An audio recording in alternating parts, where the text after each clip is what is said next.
En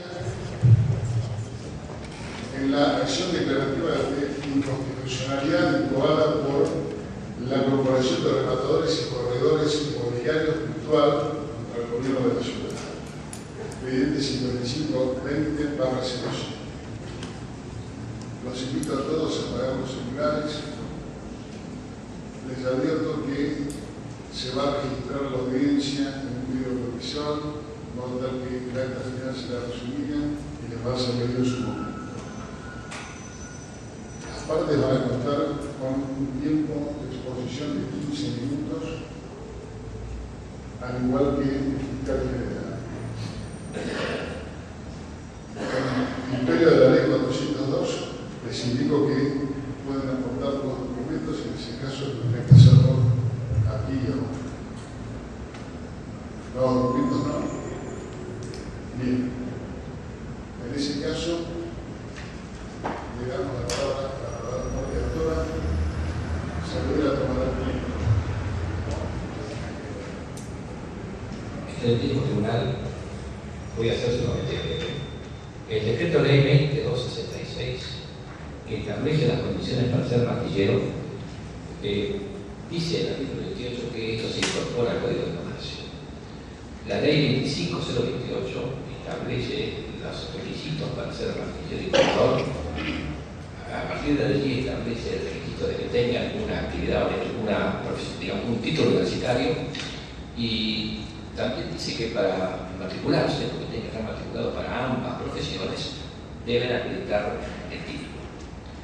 Los corredores, según el artículo 8º, 3º del Código de Comercio, son auxiliares de comercio. Y dice el artículo 979, 3º del Código de Comercio que los asientos, del Código Civil, que los asientos de los libros de los corredores son instrumentos públicos.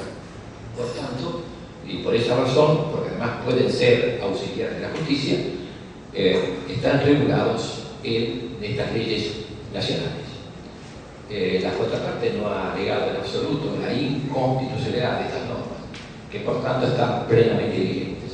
Y nuestro fundamento primordial es que la Ciudad de Buenos Aires, en la ley que se refiere a estas profesiones, ha violado estas normas nacionales y, por cierto, han violado el artículo 31 de la Constitución Nacional, que establece la jerarquía normativa. Por cierto, que parece razonable, por las razones que el diputado que he expresado, que estas profesiones estén reguladas en el Código de Fondo. El Código de Fondo que las provincias han delegado por el 67, inciso 11 en aquel momento, y ahora 75, inciso 12 a la legislatura nacional. La ley de la Ciudad de Buenos Aires que impugnamos, este artículo que permite a quienes hayan ejercido esta profesión durante un cierto tiempo para matricularse sin tener título universitario, está premiando a quienes, según la ley nacional, han actuado al margen de la ley. O sea, es un premio a aquel que no se matriculó conforme lo estableció la ley 25028. Y me parece que esto realmente es una grave violación de la legalidad. Y por ser así, hay que referirse un poco al principio de igualdad. Esta tesitura nuestra no viola la igualdad, porque no puede haber nunca violación de la igualdad en la irregularidad. Esto lo ha dicho la SAR 4. No puedo citar el caso porque aparece con letra, porque era el triste caso de la cocina, donde dijo claramente que no puede haber violación de la igualdad en algo que sea regular. Yo no puedo exigir igualdad cuando la situación es ilegal, cuando la situación es irregular. Y acá se da la circunstancia donde aquel que ha cumplido con la norma, que ha ejercido la profesión matriculado o posteriormente con el título universitario, no puede verse conculcada su trabajo por competencia desleal de gente que ha actuado al margen de la ley y que la ley de la ciudad premia equiparándolos a aquellos que cumplieron con la ley.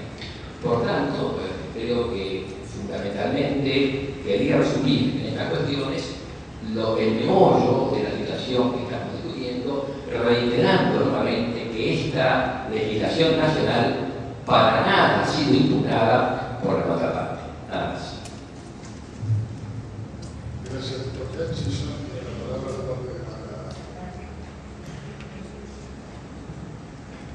Señores jueces,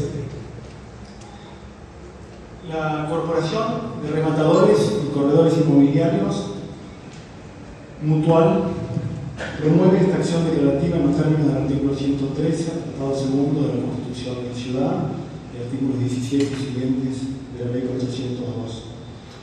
Sin perjuicio de que se menciona de manera dogmática un presunto quebrantamiento del principio de igualdad que de ninguna manera se desarrolla ni funda, por lo cual la ciudad, a través de mi representación, opina de manera concordante con el fiscal general que esta acción pudo haber sido declarada inadmisible. Lo voy a analizar un poco más adelante. En lo personal celebro de todas maneras que se haya admitido esta audiencia, porque entiendo que es un buen modo de robustecer la fuerza legitimante de las leyes, el hecho de que tenga lugar este debate. Dado que estamos ante una acción declarativa de inconstitucionalidad, donde este superior tribunal no está ejerciendo su jurisdicción ante un caso concreto, sino ejerce un control abstracto de constitucionalidad de los contenidos jurídicos y políticos de la ley impugnada, me parece particularmente importante establecer cuál es el encuadre jurídico implicado, cuál es el marco legal en juego. También lo es para identificar con precisión cuál es el bien jurídico tutelado por la ley 2340 cuestionada por los actores. No cabe la menor duda que el bien jurídico tutelado es el derecho a trabajar. El derecho a trabajar está consagrado, además del artículo 14 de la Constitución Nacional, como derecho fundamental a trabajar y ejercer toda industria lícita, también de manera expresa en el artículo 43 de la Constitución local, se manifiesta que el trabajo en todas sus formas merece la protección de la ley. Por otra parte, el artículo 75, inciso 23 de la Constitución de la Ciudad, en cuanto establece la promoción de acciones positivas tendientes a generar igualdad de condiciones en el goce de los derechos fundamentales, también está aquí en juego. Por último, el artículo 23 de la Declaración Universal de los Derechos Humanos, en cuanto protege a las personas contra el desempleo, evidentemente también es una norma que tenemos que tener presente. Y esto último, muy especialmente, dado que la Ley 2340, entre sus fundamentos explícitos, al justificar la necesidad de establecer la excepción contenida en el artículo 55, es decir, la exhibición del título universitario para todos aquellos que acrediten fehacientemente haberse desempeñado como corredores inmobiliarios durante los 2 años anteriores a la sanción de la ley, de manera expresa, repito, menciona que su objetivo es evitar la afectación de los derechos adquiridos de terceras personas, como serían estos corredores inmobiliarios que van a tener que acreditar de manera fehaciente que en forma habitual se han desempeñado como tales. Refuto, antes de olvidarme, las expresiones del actor que están en el escrito de demanda y que acaban de ser expresadas en esta audiencia, en el sentido de que estas personas, que son los destinatarios principales de la ley cuestionada, se encuentran en situación de ilegalidad o de clandestinidad. Muy por el contrario, una de las normas que fueron mencionadas, que es una ley nacional 25028, que unifica el régimen legal de bandilleros y corredores, contempla de manera expresa en la parte final del artículo 33 la situación de aquellas personas que ejercen el corretaje aún sin encontrarse matriculados. Lo único que hace la norma es cercenarles el derecho al cobro ejecutivo de sus emolumentos, de sus honorarios, pero los contempla expresamente, lo cual ya de por sí les da un marco de legitimidad. Nunca podría afirmarse con razón y con justicia que están en la ilegalidad. Siguiendo con el marco normativo, me parece importante, para desmentir otra de las manifestaciones de los actores, la presunta violación la alteración de las facultades nacionales. No cabe la menor duda de que la ciudad tiene competencia legislativa para regular esta materia. La ley se dicta al amparo de la norma del artículo, prevista en el artículo 80, apartado segundo de la Constitución de la Ciudad, que de manera expresa dice que la ciudad legisla en materia de ejercicio profesional. Por otro lado, tampoco hay duda de que estamos ante el poder de policía.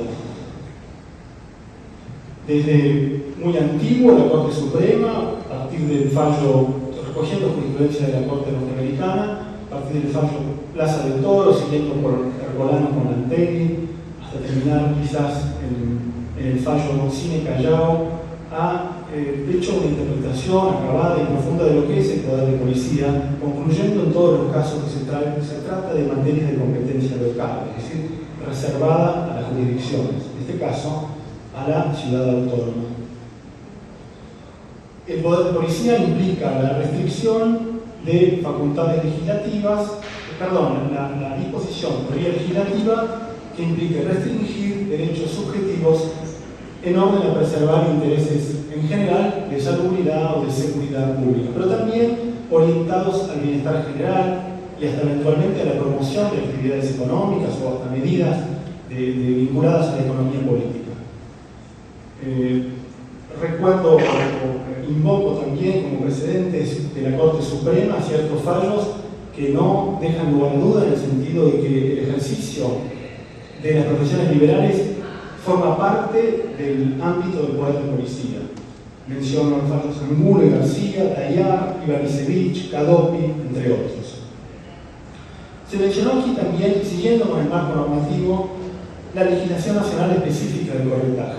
Efectivamente, como dijo el abogado de la autora, la primera regulación en materia de corredores se encuentra en el Código de Comercio. En el libro primero, título cuarto, se encuentran regulados las funciones de los distintos auxiliares del comercio, entre quienes figuran los corredores, los artilleros, los barraqueros, los factores de comercio en general. En el año 73 se dicta un decreto ley 2266 con el propósito de jerarquizar la profesión. Es el 2266 que de manera expresa en su artículo cuarto deja a salvo las facultades que tienen las jurisdicciones de ejercer su poder de policía en esta materia, en forma expresa.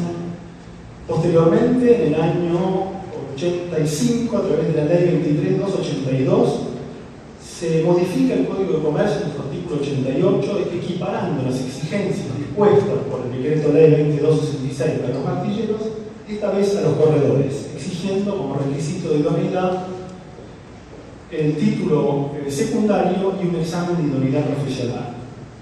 Finalmente, siempre dentro de la legislación nacional, se dicta en el año 99 la ley 25028 que unifica los dos regímenes. Y acá hay algo muy importante. Entre las exigencias que se imponen esta vez tanto a artilleros como a corredores sin más, ¿no? Solo corredores inmobiliarios, que es lo que regula nuestra ley, hoy impugnada, la 2340.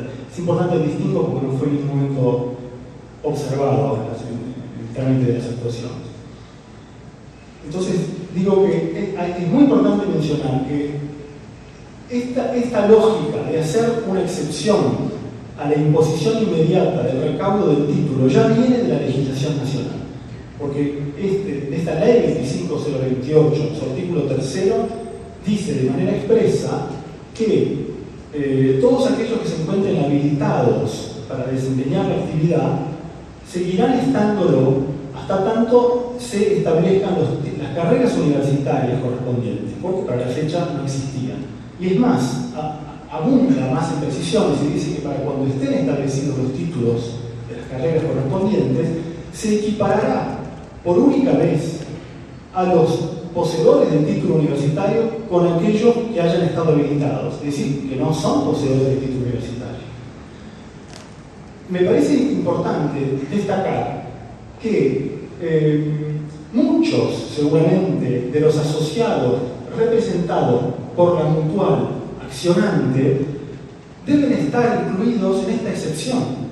Así que llamo la atención de esta paradoja al Superior Tribunal, muchos de los representados, repito, por los actores, no deben poseer título universitario porque deben haberse visto beneficiados por esta norma de transición, que como digo, es algo que ahora receta la ley nuestra 2340 a través del artículo 55 y que hoy se incumple. Bueno, finalmente, para terminar con el marco normativo, me parece muy importante tenerlo presente, dado que, como dije al principio, este no es un proceso entre partes, sino es un verdadero juicio a la norma. Entonces es importante que el tribunal tenga presente cuáles son los antecedentes de la norma que se cuestiona. La ley 2340.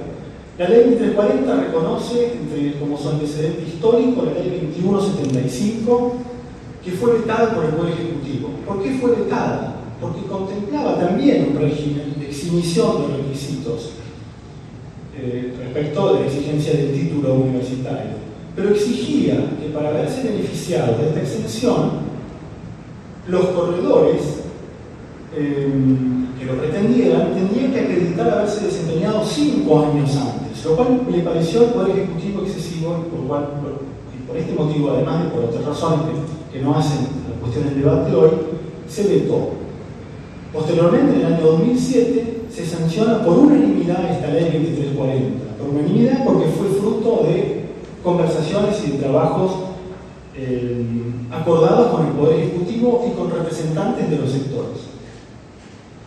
Con relación a los sectores también quiero destacar que la Comisión Normalizadora del Colegio Único de Corredores Inmobiliarios, creado por esta ley 2340, y que es la que tiene entre sus misiones que fiscalizar que el desempeño de los corredores que no tengan título universitario ha sido regular, hay un adverbio en la ley que se deberá acreditar fehacientemente ante la autoridad que tenga el gobierno de la matrícula. La autoridad es hoy la Comisión Normalizadora.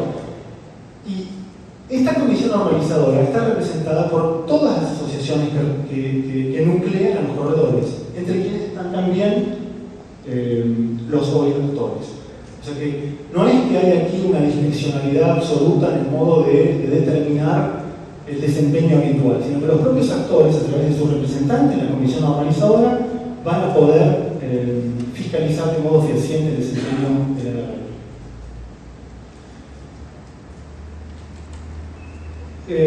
Una mención rápida a lo que significa hoy el ejercicio de, digamos, estar hoy matriculado. Se menciona que, en primer lugar, que las personas que se han venido desempeñando como corredores estarían en la ilegalidad. Por otro lado, que habría un quebrantamiento del principio de igualdad entre los matriculados y los no matriculados.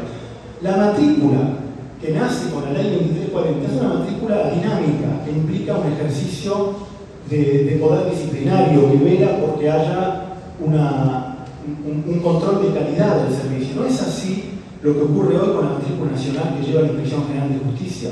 Es una matrícula de control meramente pasivo. Ahí se inscribe, hubo el momento un examen de idoneidad y nada más.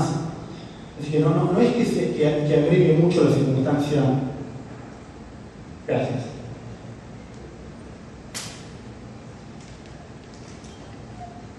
Bueno, tenía la intención de hacer un desarrollo sobre el principio de igualdad, pero dado que me quedan 2 minutos, voy a ceñirme a observar aspectos que entiendo que son cuestionables de la pretensión declarativa. Más allá de que, como dije muy al principio, no hay un desarrollo concreto de en qué medida se ve quebrantada la igualdad, señalo que lo que se busca con esta acción declarativa está acá enmascarado, más que un interés, un apetito sectorial, corporativo, de evitar la libre concurrencia con otras personas. Si aquí lo que se persigue no hay una impugnación de una desproporcionada intervención sobre el derecho propio, sino lo que se busca es evitar que se asegure el derecho de otro. Por consiguiente, entiendo que la acción debe ser rechazada de manera tajante por el Superior Tribunal. Sí se violaría el principio de igualdad en el caso de que se admitiera la acción. Se generaría desempleo, se estaría afectando el artículo 11 de la Constitución local. Bueno, muchas gracias. Gracias, doctor Geroni. Tiene la palabra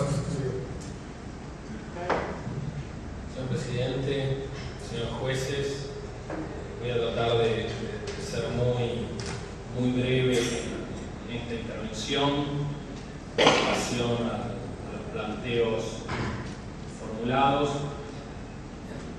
En primer término, quiero hacer una breve consideración que no surge claramente de la demanda intentada y que en definitiva también tiene parte, creo, de la respuesta al planteo formulado. Y es que no surge claro el alcance de la demanda en términos del artículo 55. La demanda se refiere específicamente al artículo 55 de la ley en cuestión, en términos genéricos. Y cuando uno analiza la acción, lo que uno ve básicamente son referencias a la primera parte. Incluso cuando se transcribe el artículo 55, se transcribe básicamente el primer párrafo, no así el segundo párrafo, que me permito leer rápidamente, que es: quedan asimismo eximidos de cumplir con el requisito del artículo 5º, inciso 2 de la presente ley, las personas que acrediten mediante certificado de vigencia expedido por la Inspección General de Justicia su inscripción en la matrícula de corredor, contando con el plazo de 180 días a partir de la vigencia de esta ley para solicitar su matriculación en el colegio. Esta parte de la norma, al menos a este Ministerio Público, no le queda claro si realmente está o no comprendida en la acción intentada. Y lo relevante, si se quiere, esta segunda parte es que es análoga con el artículo 24 de la Ley Nacional, que prevé en realidad prácticamente la misma excepción y que es distinta de la de aquellos que llevan 2 años o pueden demostrar fehacientemente los 2 años en el ejercicio de esta actividad. Y creo que esto después nos lleva a las dos, hecha esta aclaración preliminar y rescatando una posición histórica de este Ministerio Público Fiscal en términos de las acciones de inconstitucionalidad, más allá de su abierta discusión y la posibilidad de discutir sobre las mismas. Lo cuidadoso que hay que hacer a la hora de, en definitiva, dejar sin efecto el pronunciamiento, como en este caso una norma que fue sancionada por la legislatura, como señalaban, con la unanimidad de todos los legisladores, de todos los representantes, y además con la intervención del Poder Ejecutivo y de los propios actores o organizaciones intermedias vinculadas a esta cuestión. La demanda y el Tribunal Superior acepta la acción en relación a dos planteamientos. Uno, la afectación del principio de igualdad, y por otro lado, la afectación de los principios de supremacía de la ley. Respecto del planteo del principio de igualdad, en esta audiencia la actora lo transforma, eso fue lo que entendí yo, en un planteo más subsidiario en términos de atajar, podríamos decir en lenguaje coloquial, o de prevenir cuestiones como la que ha planteado recién la Procuración, respecto de que en realidad si hiciéramos lugar a esta acción podríamos estar generando una afectación a ese principio de igualdad, porque en definitiva la norma en cuestión, que puede ser criticable y opinable, y sobre su perfección no corresponde opinar, en definitiva lo que parece apuntar es a tratar de igualar oportunidades sobre situaciones fácticas que se verifican en la órbita de esta ciudad frente a una actividad que estaba desregulada en esta jurisdicción y que ahora aparece como regulada. En esta línea es que se permite estas dos excepciones a la norma, que es de la que más hemos conversado o hemos tratado en esta cuestión y en las presentaciones por escrito, que tienen que ver con el primer párrafo del artículo 55, pero también prevé este segundo párrafo del artículo 55, en donde prevé que todos aquellos que se han inscrito en el IGJ, que también tenía una excepción, puedan matricularse en el colegio. Y de nuevo, en esta línea, creo que ahí lo que se ha tratado es de generar un esquema de igualdad positivo, que a lo mejor no es el mejor, pero en definitiva no parece como arbitrario ni irrazonable, que es en definitiva lo que nosotros debemos velar en torno del principio de igualdad. Respecto a la supremacía y lo aplicación de la legislación de fondo y la legislación local, en términos generales lo que podemos señalar es que la norma local parece mantener el espíritu de la ley nacional, más aún en este segundo párrafo de la ley local del artículo 55 es prácticamente análogo con el artículo 24, que no fue modificado por la ley 25028, sino que se mantuvo desde la época en donde en definitiva solo se requería el título secundario para llevar adelante estas actividades. Con lo cual, en principio no se ve que haya una violación de esta supremacía de la ley nacional, sino simplemente una adaptación, en este caso en una jurisdicción nueva, a esta ley nacional que prevé excepciones y que ya preveía excepciones en su anterior o en su original redacción. Y después brevemente trataré de, además de reseñar que por otro lado este articulado o esta norma que se cuestiona reconoce innumerables antecedentes en el derecho comparado local, es decir, prácticamente artículos calcados en casi todas las jurisdicciones del país, que a su vez fueron tomados de la propia ley nacional que ya preveía este tipo de excepciones al planteo. Y en esta línea yo me quiero detener simplemente unos pocos minutos porque me parece analizar de algún modo o destacar que por otro lado lo que no se ha analizado en la presentación de la actora son las implicancias de esta norma, es decir, frente a qué realmente, cuáles son las consecuencias tanto de la norma como de la derogación de esta parte de la norma, de este artículo de la norma. Y en esta línea modernamente se habla del análisis económico del derecho como una técnica de desarrollo entre el derecho y la economía, con los trabajos de los premios Nobel, tanto Gary Becker como Ronald Coase, con su teorema, y trabajo de jueces como Posner y Eastbrook, que empiezan a analizar desde un moderno análisis científico, en definitiva, cuáles son los costos de transacción, cuáles son las externalidades negativas y positivas de una norma, y en definitiva, básicamente, cuando estamos hablando de normas que regulan mercados, que es a lo que puntualmente nos estamos refiriendo en este caso.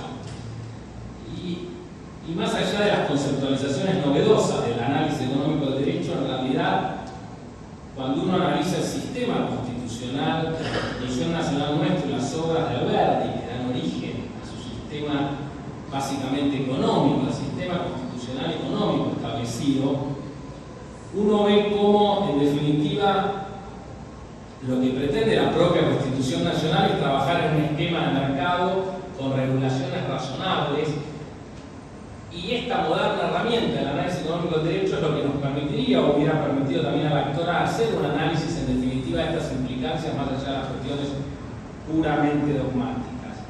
Y digo además que esto no es novedoso porque la propia Corte Suprema de Justicia de la Nación, como regla hermenéutica, tiene asentado este criterio. En fallos 303, 9 y 19 ha señalado, si bien es cierto que la primera regla de interpretación de las leyes es dar pleno efecto a la intención del legislador, también lo es que uno de los índices más seguros para verificar la razonabilidad de la inteligencia de una norma y su congruencia con el resto del sistema que está engarzada es la consideración de sus consecuencias, y que tales reglas tienen como presupuesto una adecuada ponderación de las circunstancias tomadas en cuenta para sancionar la ley y además la verificación de los resultados a que su exégesis conduzca en el caso concreto.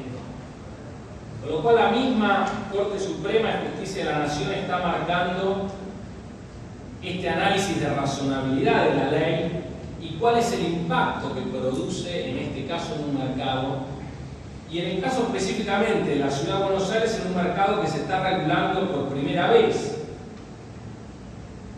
Y no tenemos elementos en esta acción que nos permitan avanzar sobre la razonabilidad de esta norma o que esta norma lleve a consecuencias en el marco de la actividad de corretaje y de martilleros que en definitiva ponga en crisis el desenvolvimiento de esta actividad de mercado, más allá del rol de auxiliares de la justicia y en algún momento de llevar libros públicos que señala bien la parte actora. sino por el contrario. Es decir, cuando uno hace un análisis preliminar en términos teóricos, lo que uno ve es que en definitiva el riesgo de derogar esta excepción que se viene siendo contemplada en la propia ley nacional y en casi todas las legislaciones locales, es que probablemente lo que genere es un costo mayor, de nuevo, genere costos mayores de transacción, restrinja la actividad como mercado límite y en definitiva produzca ya no solo costos sociales a aquellas personas que pueden perder el derecho a trabajar, sino en términos de comunidad, que genere un aumento en los costos que lleva adelante la actividad de corretaje y de martilleros. Y esto es lo que explica, en definitiva, por qué la misma regulación nacional preveía estas excepciones y por qué seguramente el Poder Ejecutivo vetó y redujo este plazo. ¿Y por qué cuando uno analiza, por ejemplo, en la ley 9445 del año 2007 de Córdoba, en su artículo 55, las personas dedicadas en forma habitual al corretaje inmobiliario que cuenten con matrícula a la fecha de la promulgación de esta ley tendrán un plazo de 180 días a partir de la entrada en vigencia de la misma para actuar su ejercicio profesional? También la ley 9 exigía título universitario. El Chaco, en la ley 5799 del 2006, en el artículo 51, señala a las personas que acrediten fehacientemente ante la comisión organizadora haberse dedicado al corretaje inmobiliario con una antigüedad mayor a 4 años antes de la fecha de promulgación de la presente ley, quedarán exceptuadas del cumplimiento de las condiciones prescritas en el inciso D, artículo 5. La ley de Mendoza, del año 2005, 7372, el ejercicio de la profesión de corredor inmobiliario en la provincia de Mendoza requiere la previa inscripción. Podrán inscribirse por única vez quienes al momento de la efectiva constitución del Colegio de Corredores Públicos Inmobiliarios, sin poseer matrícula habilitante, demuestren ser reconocidos como corredores públicos inmobiliarios por organismos públicos nacionales, provinciales o municipales, o hayan cumplimentado obligaciones impositivas propias de la actividad, como así también las personas que ejerzan las actividades típicas de los corredores públicos inmobiliarios conforme a las disposiciones nacionales vigentes a la fecha. Tierra del Fuego, la ley 762, estarán exceptuados por única vez los profesionales que posean y acrediten a la sanción de la presente ley oficina abierta al público con nombre de fantasía, quienes tendrán la obligatoriedad de exhibir mediante placa identificatoria me viene el plazo, entonces, en el mismo sentido, regulaciones previas como Tucumán en su artículo 32, y aún aquellas que dictaron normas antes de la última modificación de la 25028, como son Chubut, ley 4546, La Pampa, ley 861, Misiones 493, Provincia de Buenos Aires de 1973, San Juan 3872 y San Luis 4447 del año 73, el mismo año de la ley nacional original, prevén excepciones como la regulada en la normativa local. En definitiva, esta Fiscalía entiende que no se dan en el caso de los supuestos que ameriten una decisión de la envergadura que implica la tacha de constitucionalidad del artículo 55. Muchas gracias. Gracias, doctor Garabano. Bueno, concluidas las exposiciones,